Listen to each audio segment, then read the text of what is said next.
नरेंद्र मोदी के युग ने सब कुछ बदल दिया है।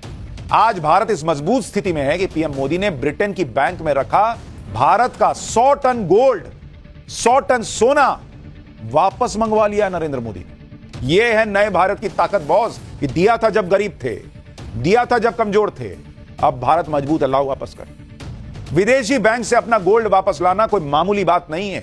इसके लिए देश की इकोनॉमी और देश के प्रधानमंत्री दोनों का मजबूत होना पहली शर्त है। इसके बारे में आपको आगे एक एक चीज विस्तार से बताऊंगा, लेकिन हर हिंदुस्तानी के लिए गर्व करने वाली खबर यह है कि भारत का 100 टन यानी 1 लाख किलो गोल्ड वापस भारत आ गया है। आज भारत की इकोनॉमी रॉकेट बनी हुई है। जीडीपी ग्रोथ 8% के पार है। पूरी दुनिया में भारत की जीडीपी की स्पीड पर हल्ला मचा हुआ है कि बॉस कैसे ये लोग कर रहे हैं, हम तो नहीं कर पा रहे। इस सब के बीच भारत का 100 टन गोल्ड वापस आ गया है।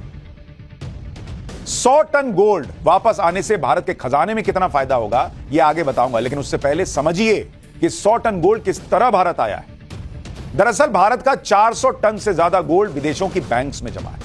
उसमें से 100 टन गोल्ड आरबीआई यानी रिजर्व बैंक ऑफ इंडिया ने वापस भारत मंगा लिया है। आसान भाषा में कहूं तो भारत का गोल्ड अब अंग्रेजों की तिजोरियों में नहीं बल्कि भारत की तिजोरी में रखा जाएगा। यह 100 टन गोल्ड लंदन में मौजूद बैंक ऑफ इंग्लैंड से मंगवाया गया है। भारत का 200 टन से ज्यादा गोल्ड ब्रिटेन की बैंक ऑफ इंग्लैंड और स्विट्जरलैंड के बैंक ऑफ इंटरनेशनल सेटलमेंट्स में जमा है। 1991 के बाद देश में यह पहला मौका है, 91 के बाद पहला मौका, जब 100 टन गोल्ड भारत लाया गया है।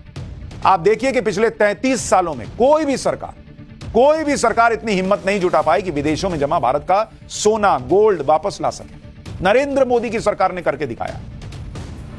आपको जानकर हैरानी होगी कि 1962 से 1968 के बीच में नेहरू और इंदिरा सरकार के दौर में गोल्ड को लेकर ऐसा कानून बनाया गया कि 1991 आते आते भारत की इकोनॉमी डूबने के कगार पर आ गई। भारत के पास विदेशों से सामान मंगाने के लिए पैसे खत्म हो गए। Thanks to Nehru ji, thanks to Indira ji, ऐसी इनकी पॉलिसीज रही। इसके बारे में आगे विस्तार से बताऊंगा, लेकिन उससे पहले आप यह समझिए कि 100 टन गोल्ड का भारत आना कितनी बड़ी जीत है और आज की तारीख में यह गोल्ड कितना कीमती है। जो सोना आया है बॉस, जरा समझिए, देश के लिए गर्व की बात है। आप जैसे कोई मिडिल क्लास आदमी वो घर का लोन चुका देता है, इतना कमाने लगता है, कंधे से लोन का कर्ज बोझ झाड़ देता है, ये गर्व की बात होती है उसकी। वैसे ही एक देश अपना सोना वापस ला सके, ये गर्व की बात है। कितना गोल्ड भारत लाया? गोल्ड लाया भारत 100 टन। 100 टन का मतलब कितना हुआ? इसका मतलब हुआ 1 लाख केजी, 1 लाख किलो, इतना सोना लाया है भारत। और गोल्ड की कीमत क्या है? गोल्ड की कीमत चल रही है 74 लाख रुपए पर केजी।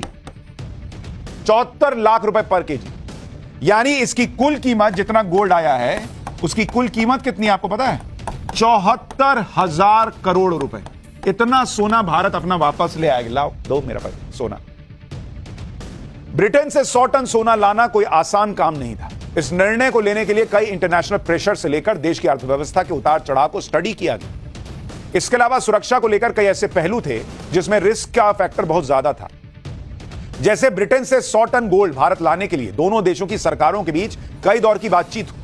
भारत की तरफ से वित्त मंत्रालय और आरबीआई, जबकि ब्रिटेन के वित्त मंत्रालय और बैंक ऑफ इंग्लैंड के बीच कई मीटिंग्स हुई। दोनों देशों में सहमति बनने के बाद 100 टन गोल्ड के ट्रांसपोर्टेशन को लेकर कई महीनों तक प्लानिंग से लेकर एग्जीक्यूशन के कई पहलुओं को देखा गया। इसके लिए सबसे पहले गोल्ड को ट्रकों के जरिए लंदन के बैंक ऑफ इंग्लैंड से निकालकर एयरपोर्ट पहुंचाया गया। इसके बाद स्पेशल कार्गो एयरक्राफ्ट के जरिए भारत के 2 शहर मुंबई और नागपुर में यह 1 लाख किलो सोना आया। लंदन से लेकर मुंबई और नागपुर तक जबरदस्त सिक्योरिटी के इंतजाम किए गए। ऐसा बताया जा रहा है कि अब यह 100 टन गोल्ड ट्रकों के जरिए मुंबई के मिंट रोड पर रिजर्व बैंक ऑफिस और नागपुर में पहुंचा दिया गया। आपको सुनकर अजीब लगेगा कि इस गोल्ड पर आरबीआई को कस्टम ड्यूटी से तो छूट मिल गई, लेकिन सरकार को जीएसटी चुकानी पड़ी है। दरअसल यह नियम है कि इंपोर्ट किए गए सामान पर जीएसटी देना अनिवार्य है। ऐसा माना जाता है कि घर में गोल्ड का भंडार होना आर्थिक स्थिति अच्छी होने का संकेत है। यही नियम देश पर भी लागू होता है। इस पर पीएम मोदी लगातार देश में गोल्ड का भंडार बढ़ाते जा रहे हैं। यही वजह है कि आज भारत दुनिया के टॉप 10 गोल्ड रिजर्व देशों में शामिल हो गया। मार्च 2024 के अंत तक आरबीआई के पास करीब 882 टन गोल्ड का भंडार था। इसमें से करीब 414 टन गोल्ड विदेशों में जमा था, जबकि पिछले साल मार्च 2023 में गोल्ड का भंडार करीब 795 टन। यानी पिछले साल के मुकाबले रिजर्व बैंक ने करीब 27 टन गोल्ड ज्यादा खरीदा है। इसमें भी पिछले 4 महीनों में आरबीआई ने रिकॉर्ड स्तर पर 24 टन गोल्ड खरीदा था। अगर इस गोल्ड की कीमत की बात की जाए तो मार्च 2023 में इस गोल्ड के भंडार की कीमत 2,30,733 करोड़ रुपए थी, जो मार्च 2024 में बढ़कर 2,74,714 करोड़ रुपए पर पहुंच गई। अब यह भी समझिए कि भारत अपना गोल्ड रिजर्व विदेशों में क्यों जमा करता है और इसे पीएम मोदी ने फिर भारत लाने का फैसला क्यों लिया। भाई देश में चुनाव चल रहा था,